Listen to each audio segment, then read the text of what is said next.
Salam saudara yang terkasih dalam Tuhan. Jumpa lagi dengan saya dalam video ini. Video yang sangat luar biasa ini. Seperti judul di bawah ini, saya akan bahas tentang aslinya wajah Tuhan Yesus itu. Itu sebenarnya tidak tampan dan tidak semarak. Seperti foto ini, Anda katakan ini wajah Tuhan Yesus. Saya katakan bahwa ini bukan foto wajah Tuhan Yesus. Ini adalah buatan seniman-seniman di abad pertengahan, ya, seniman-seniman zaman Renaissance, ya, yaitu Michelangelo dan Leonardo da Vinci. Oke, kita buktikan sejarahnya adalah pada saat zaman dulu, ya, kita tahu bahwa tidak ada satu alat yang bisa mendokumentasi keadaan alam atau wajah manusia. Jadi zaman dulu hanya yang bisa menemukan sejarah adalah dengan catatan-catatan tulisan manusia. Oke, setelah tahun demi tahun berlanjut, pada 400 tahun kemudian pada abad keempat, ya, setelah kebangkitan Tuhan Yesus pada abad keempat, ya, itu ada seorang raja Konstantinus Agung yang berkuasa pada saat itu menetapkan wajah Dewa Serapis. Ya, wajah Dewa Serapis itu dia buat dengan mengatakan bahwa ini adalah mirip wajah Yesus, Sang Kristus itu. Nah, itu dalam hal ini kaisar itu sebenarnya tujuan kaisar adalah, jadi kaisar itu mau menggabungkan. Ini adalah foto Dewa Serapis ini yang dibuat katanya menyerupai wajah Tuhan Yesus. Ya, tujuan dari dibuatnya wajah seperti ini oleh kaisar adalah untuk menggabungkan kekuatan politik dan agama disatukan. Jadi sebenarnya dia mau konsolidasi kekuasaan dia dengan adanya sinkretisme simbol-simbol religi politik, jadi menggabungkan kekuasaannya, mengkonsolidasi kekuasaannya. Jadi zaman dulu sudah ada unsur dimanfaatkan. Jadi wajah Tuhan Yesus dimanfaatkan untuk kekuatan politik dan agama.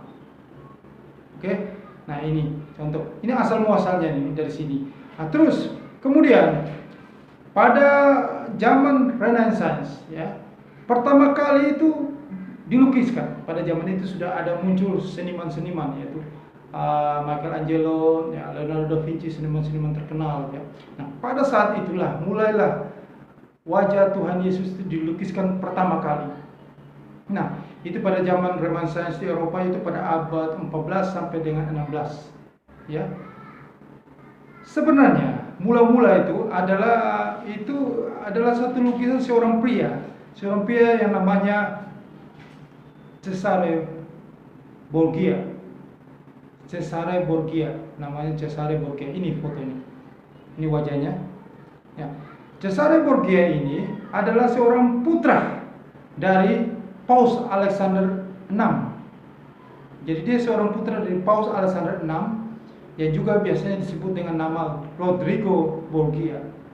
Nah, wajah Cesare Borgia ini jelas dilukiskan oleh Michelangelo Buonarroti dan Leonardo da Vinci atas permintaan ayahnya, Paus Alexander. Nah,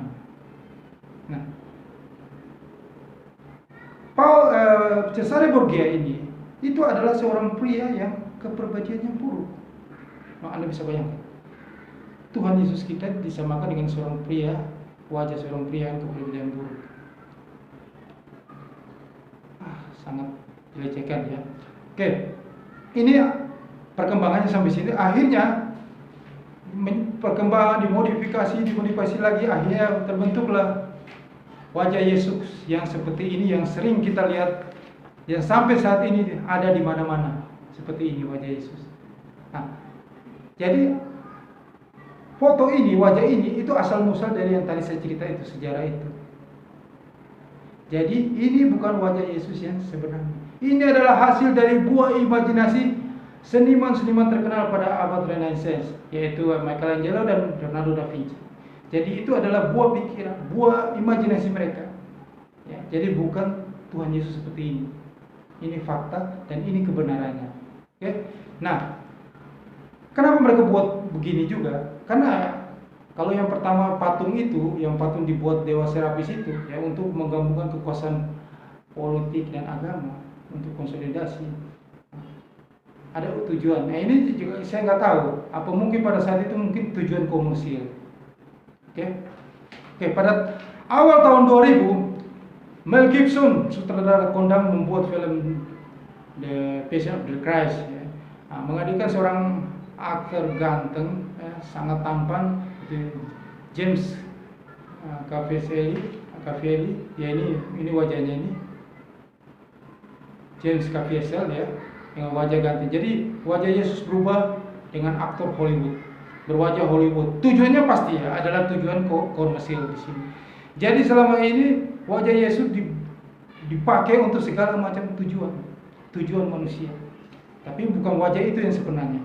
Nah, wajah asli Yesus, Tuhan Yesus kita adalah yang sebenarnya itu kebenarannya ada di Alkitab. Ya. Wajah Tuhan kita itu aslinya tidak tampan dan tidak semar. Kita lihat Alkitabnya, pembuktiannya. Kita harus membuktikan kebenarannya. Oke, kita lihat di Alkitabnya. Kita mulai dari Yesaya 53 ayat 2 sampai 4. Nah, bunyinya adalah ayat 2, sebagai taruk ia tumbuh di hadapan Tuhan, dan sebagai tunas dari tanah yang kering.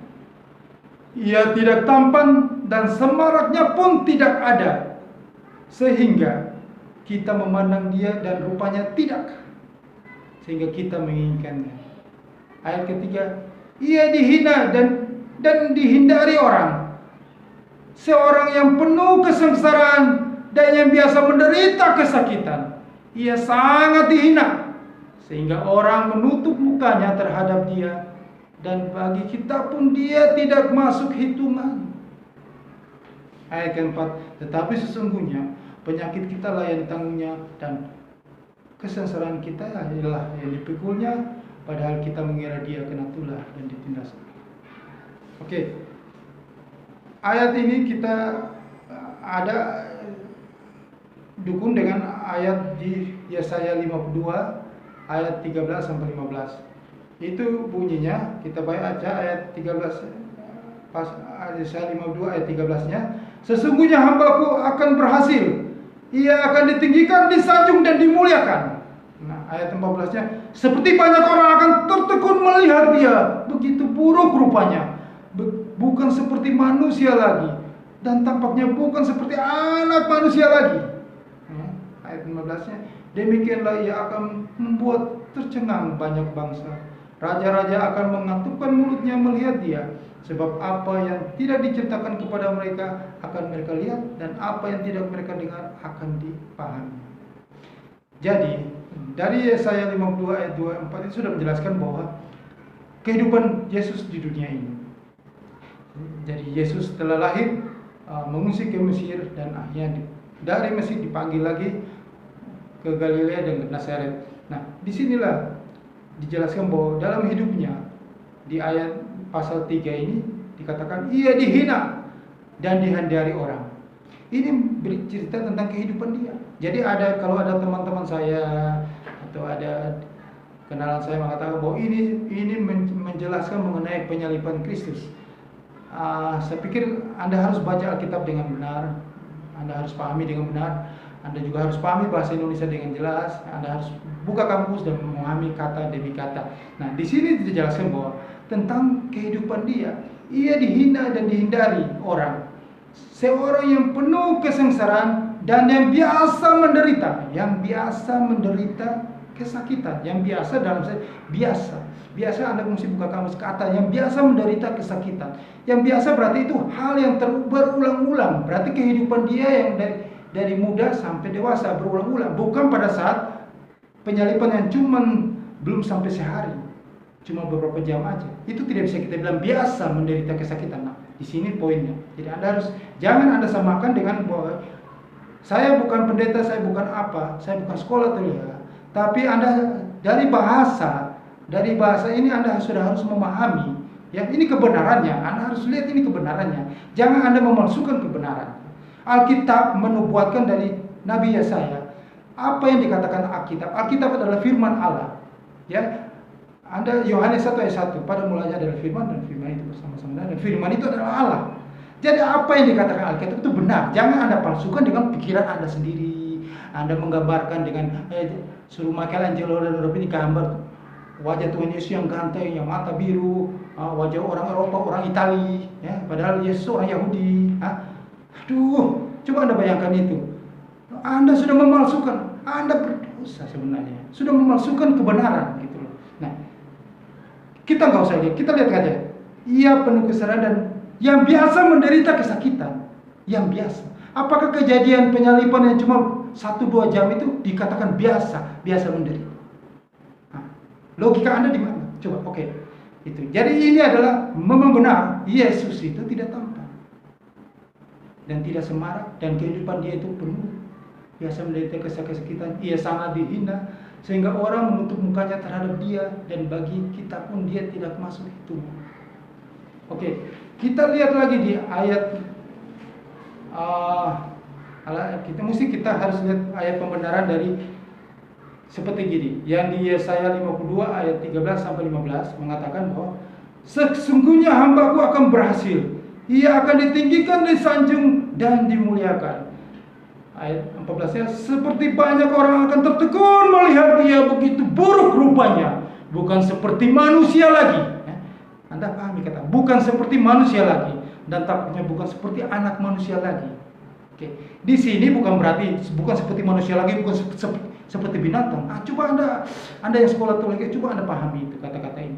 Jadi seperti banyak orang akan tertegun melihat dia begitu buruk rupanya, Ini berarti sudah pasti fisiknya sudah buruk rupanya. Bukan seperti anak manusia lagi, bukan seperti anak manusia lagi. Ya, oke. Zaman dulu itu ada perbedaan kasta.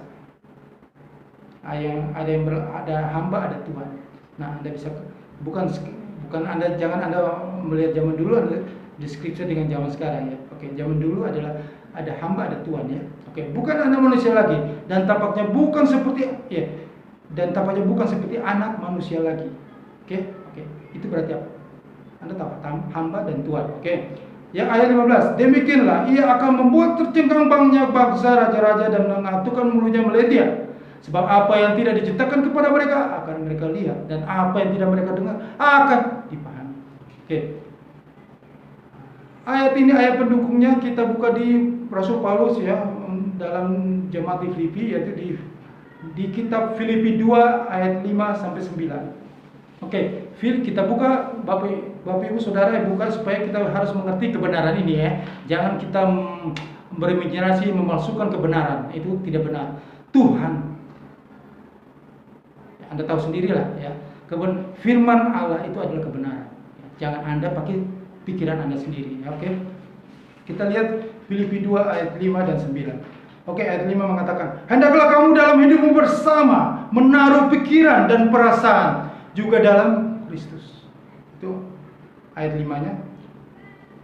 Ayat 7-nya, ayat 6-nya, yang walaupun dalam rupa Allah tidak menganggap kesetaraan dengan Allah itu sebagai milik yang harus dipertahankan. Ayat 7. Melainkan telah mengosongkan dirinya sendiri dan mengambil rupa seorang hamba dan menjadi sama dengan manusia. Ini menjelaskan di Yesaya 52 ayat 13 sampai 15, ayat ke-14. Seperti banyak orang akan tertegun melihat dia begitu buruk rupanya, bukan seperti manusia lagi, dan tampaknya bukan seperti anak manusia lagi. Ini artinya adalah dia rupanya, face-nya, wajahnya itu seperti seorang hamba. Melainkan telah mengosongkan dirinya dan mengambil rupa seorang hamba dan menjadi sama dengan manusia. Kita lanjut ke ayat 8. Dan dalam keadaan sebagai manusia, ia telah merendahkan dirinya dan taat sampai mati, bahkan sampai mati di kayu salib. Oke, ayat ke-9. Itulah sebabnya Allah sangat meninggikan dia dan mengaruniakan kepadanya nama di atas segala nama. Oke. Jadi di sini adalah menjelaskan bahwa dia, Tuhan itu rupanya adalah rupa seorang hamba. Rupanya tidak tampan dan rupanya tidak semarak. Tidak semarak dalam kamus bahasa Indonesia adalah tidak elok, tidak berseri-seri. Tidak, itu yang saya tahu. Jadi dia tidak tampan dan tidak semarak. Jadi apa yang digambarkan dunia orang Kristen Nasrani selama ini adalah bukan sebuah kebenaran. Anda bisa artikan di lain dari kebenaran. Apa berarti? Itu sebuah kepalsuan, wajah yang palsu dari Tuhan Yesus. Tuhan Yesus berwajah seorang yang hidupnya nyaman, ya, memakai jubah yang berwarna. Jubah berwarna pada zamannya itu adalah orang yang hidupnya nyaman, orang yang kaya, karena itu mahal jubah berwarna, karena tinta pada saat zaman itu sangat mahal, ya.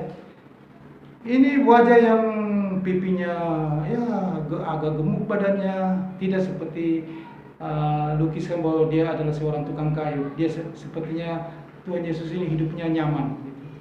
Oke. Apa yang saya katakan bahwa Tuhan Yesus itu tidak tampan dan tidak semarak, itu telah dibuktikan oleh beberapa ahli. Kita lihat pembuktian dari beberapa ahli, penelitian mereka, dan mereka telah membuktikannya bahwa itu mereka menyelidiki bahwa Yesus itu kan lahir sebagai seorang bangsa Yahudi. Dia lahir pada tahun sekitar 4 sebelum Masehi, ya. Dan mereka tahu bahwa sebelum dia menginjili, ministry, dia akan sempat mengungsi, hidup lama sampai dewasa di Mesir dan dipanggil pulang ke Galilea, akhirnya kembali ke Nazaret. Oke. Itu contohnya begini. Jadi mereka meneliti bahwa bagaimana penampilan, ya, kaum Yahudi di Yudea dan Mesir pada masa Yesus hidup itu. Ya, mereka meneliti dan mereka mendapat petunjuk di gambar-gambar, di koin-koin, juga di lukisan-lukisan mumi di Mesir sana, bahwa kebanyakan orang Mesir itu berambut pendek dan tinggi rata-rata mereka itu menurut riset itu ya rata-rata ya itu sekitar 1,7 meter, seperti saya tingginya. Tapi Yesus juga memiliki tinggi yang rata-rata pasti sama dengan tinggi pria pada zamannya, ya. Karena Yudea dan Mesir setelah diteliti begitu, jadi otomatis pasti sama, ya. Ini penelitian. Terus selain itu mereka juga menemukan bahwa orang-orang di Yudea dan Mesir biasanya memiliki mata berwarna coklat, rambut hitam, dan kulit berwarna coklat zaitun.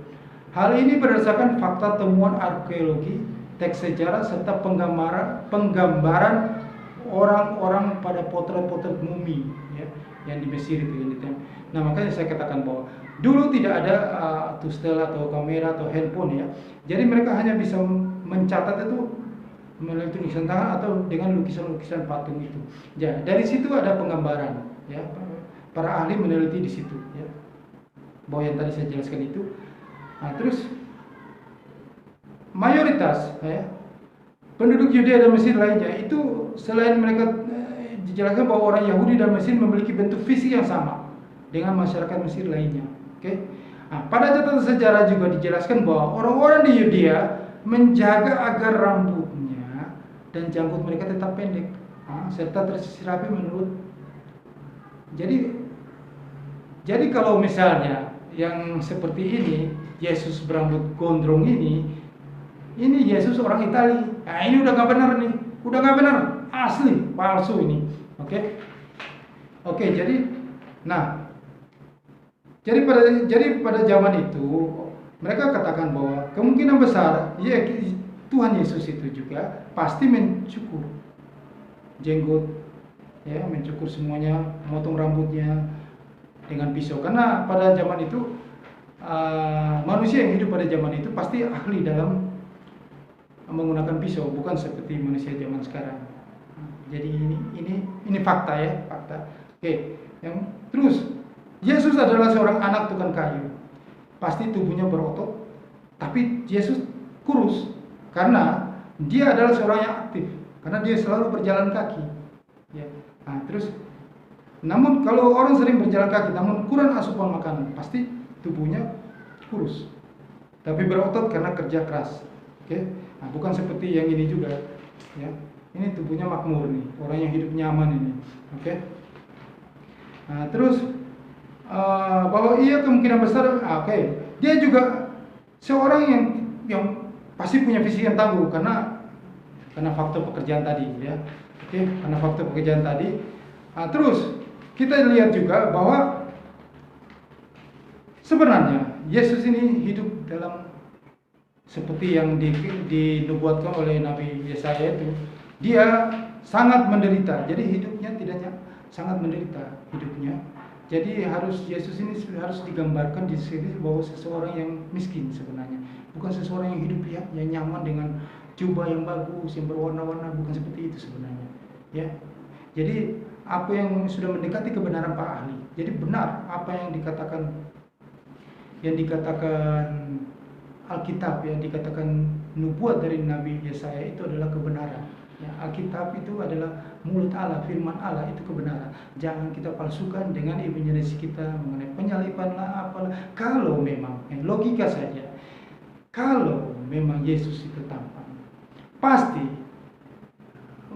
penulis-penulis Indonesia atau penulis zaman dulu sudah menuliskannya. Seperti juga mereka menuliskan juga yang terjadi pada Nabi Musa. Mereka menuliskan bahwa dia memiliki wajah yang rupawan, terus dengan Raja Daud, begitu juga. Nah, contoh lagi ada yang mengatakan bahwa itu karena penyalipannya jadi wajahnya buruk. Apakah karena penyalipannya, karena siksaan terus menghancurkan apa itu istilahnya, reputasi orang yang sudah dikatakan tampan dari kecil sampai besar hanya gara-gara hanya 1-2 jam disiksa, dihancur mukanya, terus dia berubah jadi jelek, jadi tidak tampan. Reputasinya karena siksaan itu terus reputasi tampan itu hilang. Nah, ini juga Anda harus punya logika yang berpikir yang gimana ya. Jadi kesimpulan di sini adalah Anda ya harus baca Alkitab baik-baik, pahami baik-baik. Anda sekolah tinggi-tinggi itu Anda harus untuk apa? Untuk pahami Alkitab, pahami baik-baik. Jangan pakai, Anda harus begini ya. Anda harus apa yang dikatakan Alkitab. Jangan Anda memutarbalikkan, Anda memalsukannya. Alkitab itu adalah kebenaran. Saya kasih tahu Anda bahwa para yang tadi saya ceritakan bahwa penelitian sudah mendekati kebenaran. Bahwa yang tidak berambut panjang, pendek, mata coklat, apa bukan mata biru, apa segala macam, berkulit ini segala. Nah, rata-rata orang Mesir yang tingginya sekian itu sudah jauh sekali dengan yang dipoto ini ya. Oke. Para filsuf mengatakan bahwa kebenaran itu pasti akan menemukan jalan. Kalau orang Indonesia punya peribahasa bilang barang yang busuk disimpan bagaimanapun satu waktu akan kecium juga. Jadi kebenaran pastilah akan menemukan kebenaran. Oke, baca Alkitab baik-baik, pahami Alkitab baik-baik ya. Terus satu lagi, hidup dalam kebenaran. Yohanes 4 ayat 24. Barang siapa menyembah Dia harus menyembahnya dalam roh dan kebenaran ya. Dalam roh dan kebenaran. Kebenaran itu adalah realitas. Realitas adalah Allah sendiri. Ya. Jangan Anda main-main dengan Alkitab, firman Tuhan. Tuhan Yesus memberkati Anda semuanya. Semoga Anda semua jadi paham dan ingat Yohanes 4 ayat 24. Barang siapa menyembah Dia, menyembah dalam roh dan kebenaran. Oke, Tuhan memberkati. Oke, jangan lupa subscribe video saya ini bagi yang baru bergabung atau yang sudah bergabung tapi tidak mau subscribe. Sekarang saatnya Anda subscribe. Terima kasih, Tuhan berkati.